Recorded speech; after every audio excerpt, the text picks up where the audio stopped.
Hello, and welcome to Cindy's Corner. Today, boys and girls, if you've got the book, The First Thanksgiving, go get it so that you can follow along and read with me. And if you have not hit that subscribe button, go ahead and do it while they're getting their book. All right. The First Thanksgiving is our title page. The author is J.I. Anderson. The illustrator is Gloria McKeown. Thanksgiving is a wonderful holiday. It is a time for family, a time for friends. It is a time for thanks, just as the Pilgrims gave on the first Thanksgiving over 300 years ago. Before the Pilgrims came to America, they lived in England, but they were not very happy there. The Pilgrims wanted their religious freedom. King James had ordered everyone to worship in the Church of England. Those who did not obey him were punished. With the king's permission, the Pilgrims left England to seek their religious freedoms. They were given a charter to settle in Virginia, where Captain John Smith had founded the Jamestown colony in 1607. 2 ships set sail, but one leaked very badly and had to turn back. Finally, on September the 6th, 1620, the Mayflower left Plymouth Harbor in England and sailed west. Christopher Jones was the captain. The Mayflower carried 102 passengers. Not all were going to America to seek religious freedom. Some, like John Alden, were workers and craftsmen. Others were looking for a chance to own land and to better their lives. Captain Miles Standish was there to protect them. The Pilgrims knew they would be facing danger in the New World. The voyage was not pleasant. The Mayflower was a small ship. It was only 90 feet long and 25 foot wide at most. Below the deck, the 102 passengers, men, women, and children, were all crowded into cramped living quarters. That's it.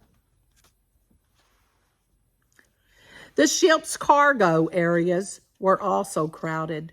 They were filled with tools, blankets, pots, and pans, rope, fishing gear, gunpowder, furniture, and barrels of flour, seeds, and grain.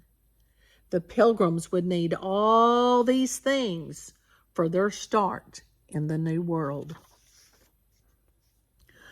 The voyage across was very rough and stormy. High winds rocked and tossed the ship about. Icy water seeped through into the leaky ship, soaking the passengers and making them sick. To keep warm, they often had to light fires in cooking pots and huddle together. There were no beds to sleep on, no extra water for bathing or for washing clothes. There were few hot meals. Week after week, they ate cold biscuits, salted or dried beef, oatmeal with molasses, and sometimes cheese. But sometimes on warm, sunny days, when the sea was calm, the passengers were allowed on deck. And while Captain Standish trained his men, the children played. Would it ever end? After spending over 60 days at sea, many wondered if they would ever see land again. Then, on the 66th day, a sailor spotted something far off in a distance. "Land ho!" he called, and everyone raced up on deck to catch a glimpse of their new home. On November the 11th, 1620, the Mayflower dropped its anchor off the tip of Cape Cod. Storms had blown the ship off course. The Pilgrims were far north of Virginia. Still, everyone was happy and eager to go ashore. But before they left the Mayflower, the Pilgrim leaders knew that they needed a set of laws to govern their life in the New World. So they drew up the Mayflower Compact. The Mayflower Compact was an agreement signed by every man on the ship. They all promised to obey the new laws, and they elected John Carver their first governor.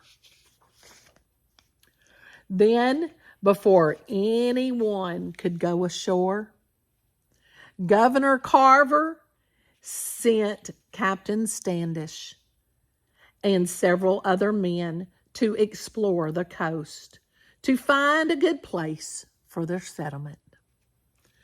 The group went ashore and explored the sandy beaches. They discovered good water for drinking, small evergreen trees, and buried Indian corn. But they sailed still further until they reached the bay at Plymouth. It had taken nearly a month to find the right place for their settlement. Plymouth seemed safe. It had good land and a good harbor. It also had a high hill where a fort could be built for protection. In December, the Pilgrims went ashore.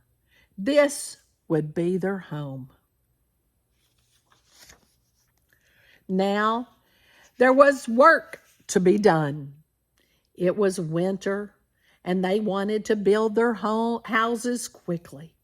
They would live on the Mayflower until their houses were ready. The first building to be built was the common house. It was 20 feet long and 20 feet wide, and it was going to be a prayer and meeting house. But when the snows came, the Pilgrims huddled inside the common house just to keep warm. Before long, it would be used as a hospital. The first winter in Plymouth was hard. The Pilgrims had very little food. Sickness and disease spread quickly among them. By the time winter was over, half were dead. Many remained sick and weak, and all wondered what was ahead in this strange new land. Then, suddenly, winter turned to spring. By March, the sixth house had been built. The earth turned green, the sun was warm, and the flowers seemed ready to bloom. There was a feeling of new life as the pilgrims began planting their crops. One day, something strange happened. An Indian walked into their village. At first, the pilgrims were frightened. But the Indian raised his hand in friendship and said in English, "Welcome, I am Samoset." Later, he told the pilgrims many things about the land. He told them how a tribe had once lived where the pilgrims were now living. He also promised to return the next day with Indian braves who would trade with them. Samoset belonged to the Wampanoag tribe. Eventually, Samoset brought his leader, Chief Massasoit, to meet the pilgrims. Chief Massasoit and Governor Carver signed a treaty. It's an agreement. They agreed to live in peace, share the land, and to help each other. One of the most interesting Indians Samoset ever brought to Plymouth was his friend Squanto. Squanto spoke even better English than Samoset. Squanto had once lived in England, having been taken there by boat. But Squanto was now back in the land of his birth and was willing to help the pilgrims. Squanto taught the pilgrims many things. He showed them how to plant corn by using a dead fish for fertilizer. Corn was not grown in England, and it was still a strange new plant to the pilgrims. Squanto showed them how to grind corn to make flour, how to bake with it, and even how to make it pop.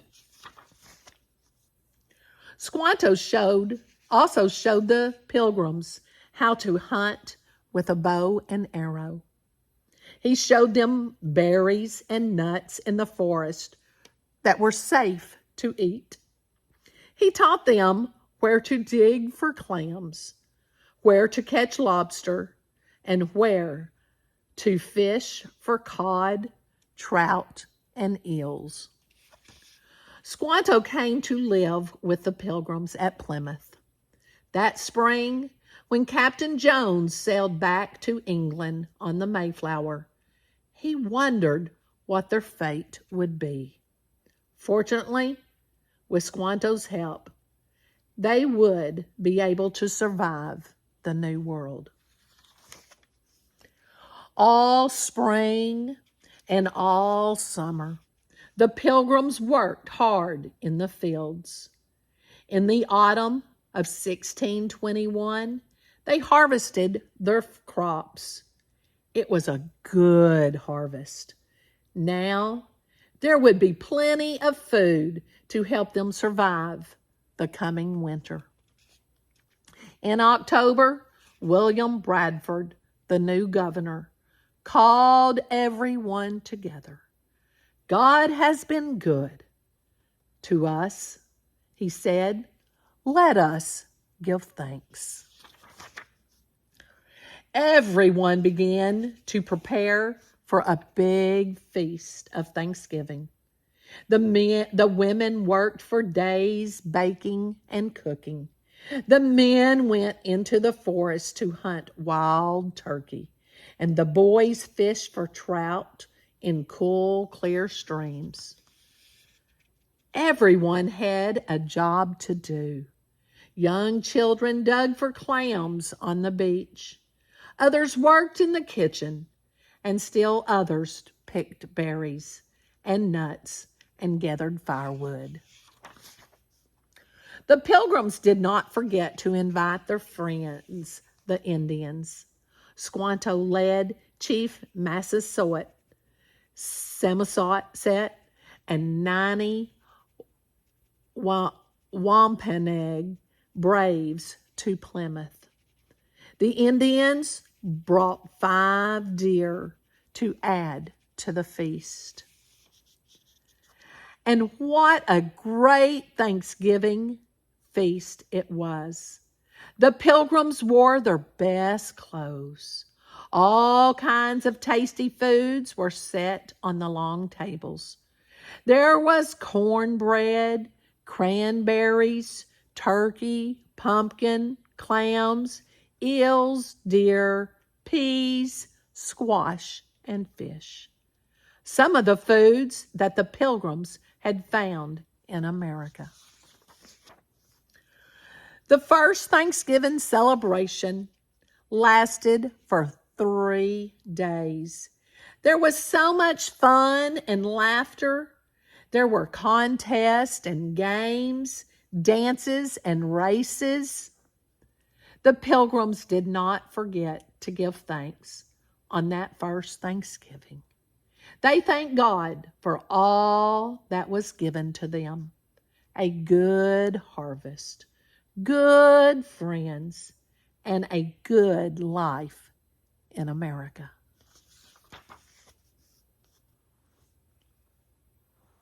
I hope you enjoyed the first Thanksgiving. And I'm going to challenge you. It's kind of a story of the first Thanksgiving.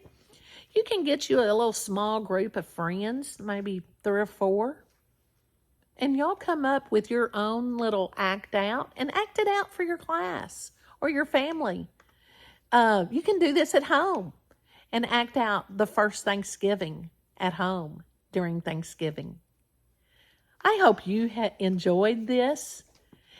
Make sure you give it a thumbs up and hit that subscribe button. I like my friends out there on Cindy's Corner. Have a great day.